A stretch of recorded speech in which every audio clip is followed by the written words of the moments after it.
lights, late night glow. Pull up a seat, you already know. Alan Thompson on the microphone. Yeah, we're getting into it tonight. Everybody got a story, but there's always something more. What you heard is just the beginning. We're going deeper than before. More based off, more based off. There's always more to talk about. More based off, more based off. Turn it up, we're breaking it down. Hey, what is going on? This is Alan Thompson with More Based Off. What's good, Hollywood besties? Okay, so I watched this entire video with Marcus, Tragedy, and Feisty. When they went to the little restaurant to get the breakfast sandwiches. And after sitting with it, I think I understand a little better why this conversation bothered me. Because here's the thing. A lot of what Marcus is telling Tragedy isn't wrong. Tragedy does need to get some things together. He's a grown man. He needs to take responsibility for where he goes in life. And Tragedy can we know he can absolutely be a smartass. We've seen that plenty of times at this point. So we know this about him. But there's something else happening in this conversation.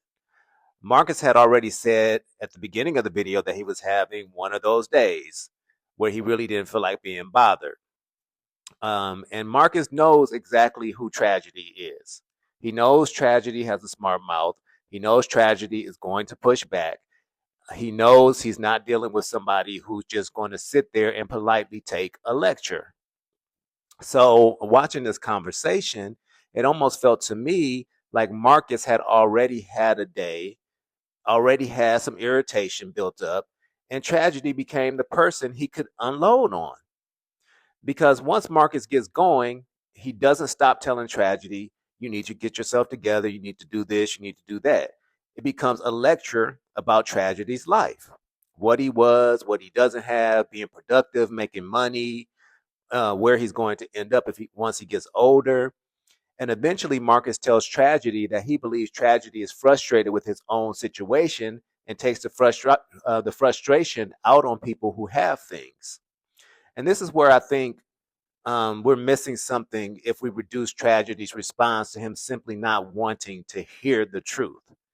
I think Tragedy has a problem with who the message is coming from, because Tragedy sees Marcus.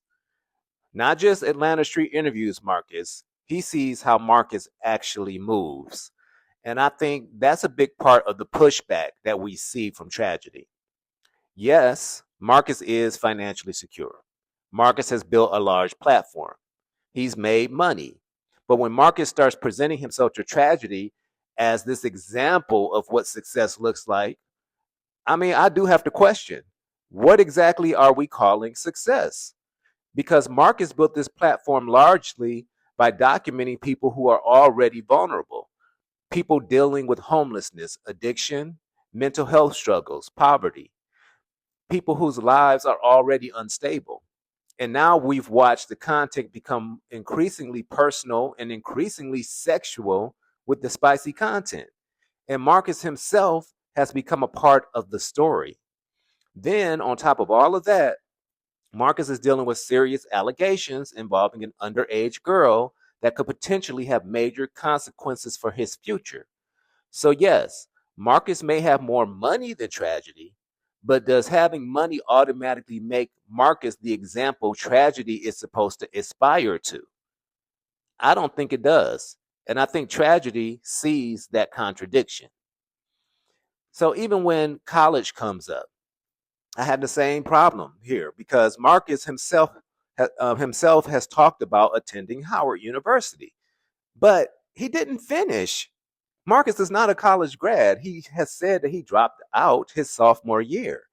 And don't get me wrong, there's absolutely nothing wrong with that. I've gone to college. I have 2 postgraduate degrees, but I get it. At the end of the day, a lot of that means absolutely nothing. It's what you do with it. And whether you have the degrees or you don't, it's about your drive and what you go out there and obtain for yourself. Marcus went on ultimately to build something without finishing college. So that just goes to show you right there. So clearly education isn't the point. The real conversation should be about what tragedy can do from where he is now. But that's not how Marcus approaches him. Marcus approaches him from above, like, he's so above him. And I don't think tragedy respects Marcus enough as an example to accept that. That's the disconnect between the two of them. Marcus thinks he's in a position to teach tragedy something because he's financially doing better. Tragedy is looking at Marcus like, but I see what you do too. And frankly, I understand that. So there's another part of this video that really exposes the contradiction for me as well. Marcus makes the point that Tragedy and Feisty aren't the type of people that he would bring around his family and friends. Now, Marcus, come on now. Because at this point, Marcus spends an enormous amount of time with these people. I mean, he brought Feisty and Polo around his family. This isn't somebody you interviewed twice and went home. Marcus has become deeply involved in their lives. He's filmed spicy content with these people. He smoked weed with them. He's had sexual involvement with them. I mean, we know now that he had sex with Feisty. And think about all the other ones, Quita and, everybody else that he's had sex with. Kelsey, and the list goes on.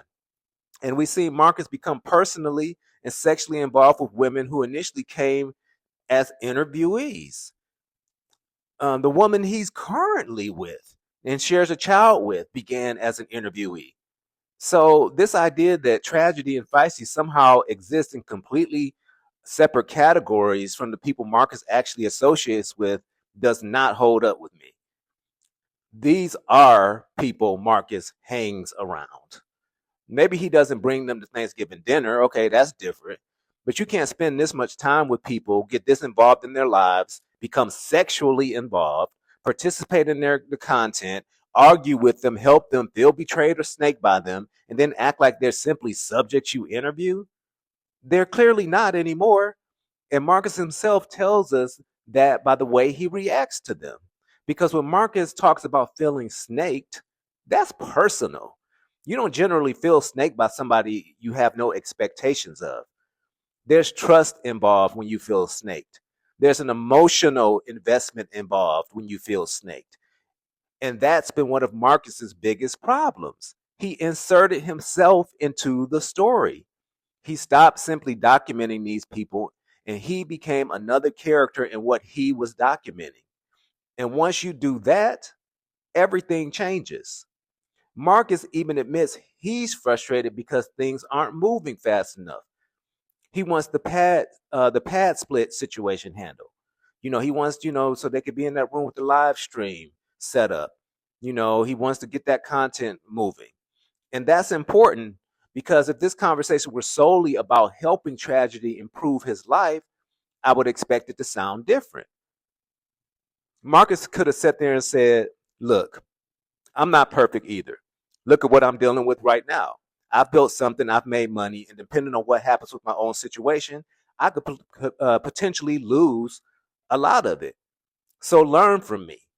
That, I think, would sit well or sit better with Tragedy. That would be powerful because then Marcus isn't standing above Tragedy like he's so much better and above him. He's standing beside him saying, look, I'm a man too. I made some bad decisions too. Don't make the mistakes I've made. But Marcus doesn't approach it that way. Instead, it starts feeling demeaning and at times humiliating. And that's why I question whether this is genuinely about helping Tragedy. Because if you're trying to reach somebody, particularly somebody you already know is defensive, why would you choose the approach almost guaranteed to make that person stop listening? And there's another contradiction that I cannot ignore. You can't constantly tell Tragedy that he needs to change his lifestyle while simultaneously participating in that lifestyle when it produces content for you. You're shooting spicy scenes with them. You're smoking weed with them. You're hanging out with them. You're creating content around the dysfunction. And then you turn around and lecture Tragedy about his dysfunction? Marcus, you participate in some of the same environment you're criticizing. That's where I have a problem because someone dealing with homelessness possible mental health issues, maybe substance abuse issues as well, and instability doesn't necessarily change because somebody tells them get a job, make money, be productive. Life is not always that simple. Again, that doesn't absolve tragedy of responsibility. But if you genuinely want somebody to change, you can't simultaneously help maintain the environment you're telling them they need to escape. Okay, and then there's Feisty. Throughout all of this, I think Feisty is largely trying to, of course, keep the peace because Feisty has a different relationship to what's happening. She wants to make whatever money she can from this opportunity. And I think she still has some hope that being connected to Marcus and the platform could potentially lead to something bigger. So she has an incentive not to blow everything up. Tragedy doesn't seem to have the same investment. Tragedy sees more of the smoke and mirrors. And that's where, despite tragedy being trifling at times, despite the smart mouth, despite all the things I think tragedy genuinely needs to work on, I understand some of his skepticism. Because ultimately, what is Marcus actually doing that is going to change tragedy's circumstances long term? That's the question. Not whether Marcus bought something, not whether Marcus gave them some money, not whether he put them in another video. What is changing? And Marcus himself is frustrated because there isn't enough motion. Well, maybe tragedy realizes that that motion and progress aren't necessarily the same thing. You can make a whole lot of content and still be standing in exactly the same place 6 months from now. I mean, look at Feisty and all of these people he interviews. What really has changed with most of them? You look at most of them from a year ago. It's some that have been around longer than that. What has ultimately changed? So that's when tragedy starts pushing back and basically gets to the point of saying that they don't need Marcus. Um, and I don't think that just came out of nowhere. He's questioning the entire arrangement. Marcus thinks tragedy should appreciate the opportunity. Tragedy increasingly seems to question what the opportunity is actually doing for him. And that's a fundamental difference. So then everything gets ugly. You know, it gets toxic. Tragedy really just starts going there with Marcus. Of course, Marcus really gets irritated. He calls him a J ass. Tragedy is irritated. You could tell at this point it's about to go left. And eventually Marcus has enough and tells Tragedy to get out of his Jeep. And it is Marcus's Jeep, so he has the right to tell him that. So Tragedy gets out. He gets out, he slams the door. And honestly, that moment says a lot because this conversation supposedly started with Marcus trying to tell Tragedy something for his own good and ends with Tragedy being put out of the Jeep. So whatever Marcus is trying to accomplish, I don't think it worked. And this is ultimately where I land with all of this. Marcus isn't wrong about what he's telling Tragedy. Somebody can give you good advice, and again, it can still be the wrong messenger. And somebody can tell you the truth while also using that truth to demean you. So that's what I'm seeing here. Tragedy needs to get some things together, of course. But Marcus also needs to stop presenting financial security as though it settles the question of whether he's successful in every meaningful sense. Because if the way you've achieved that success involves exploiting vulnerable people for content, becoming personally entangled with the people you're documenting, participating in some of the very behavior you criticize, and now potentially facing serious consequences from allegations involving your own conduct, then maybe you aren't standing on quite the pedestal that you think you are. And I definitely think Tragedy sees that. That's why I think some of this pushback is deeper than Tragedy simply having a smart mouth. Tragedy doesn't accept Marcus as a moral authority. And again, watching how Marcus has inserted himself into all of this, I can understand why.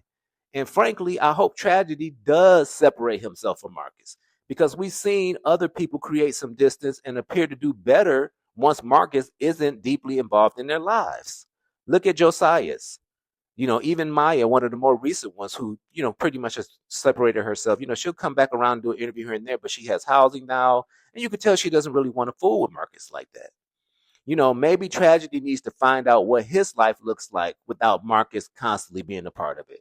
That doesn't mean Marcus is responsible for fixing Tragedy. He's not. And it doesn't mean Tragedy suddenly gets a pass for his own behavior. He doesn't. But maybe separating himself from this particular situation would force Tragedy to figure out what he actually wants to do next. Because if Marcus genuinely wanted to give Tragedy a lesson about success, I think the most useful thing Marcus could have done was stop lecturing him long enough to acknowledge something about himself. Having money doesn't mean you haven't made a mess of other parts of your life. And right now, Marcus may have more to lose than anybody sitting in that Jeep. Y'all let me know what you think. And we're not done with this because Marcus put out another video after this. So there's going to be a part 2. So let's discuss it in the comments, and I'll be back with another video soon. Hollywood lights, late night glow. Pull up a seat, you already know. Alan Thompson on the microphone. Yeah, we're getting into it tonight. Everybody got a story, but there's always something more. What you heard is just the beginning. We're going deeper than before. More based off. There's always more to talk about. More based off. Turn it up, we're breaking it down. From Hollywood, we set the vibe. Come on in and stay a while. Ella Thompson every night. More based off, we're live. Yeah, there's always something more. More based off with Alan Thompson. Thanks for watching More Based Off. If you enjoyed today's video, please like, subscribe, comment, and share this video with someone who would enjoy it too. Your support helps to grow the channel. If you'd like to support the channel even further, my Cash App is on the screen. Thanks for watching, and I'll see you in the next one.